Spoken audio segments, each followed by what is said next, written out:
வேலைகளுக்குமே வந்து கான்ஸ்டன்டா எஸ் நான் செய்றேன், ஓகே நான் இதை எடுத்து பண்ணிக்கிறேன். ஆனா நமக்கு வந்து ஆல்ரெடி ஏகப்பட்ட வேலைகள் இருக்கும், அதனாலயே நம்மளுக்கு டைமே இருக்காது, நம்ம ரொம்ப கஷ்டப்பட்டுட்டு இருப்போம் அதையே எப்படி ஹேண்டில் பண்றதுன்னு.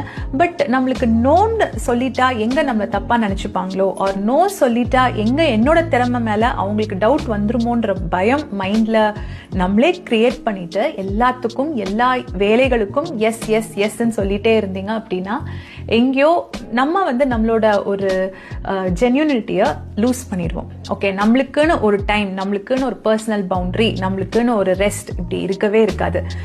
வேலையே நம்மளை வந்து அப்படியே சாப்பிட்ரும். ஸோ ரொம்ப ஓவர்வெல்மிங்காக இருக்கும். அந்த ஸ்ட்ரெஸ்ஸையும் அவாய்ட் பண்ணலாம்.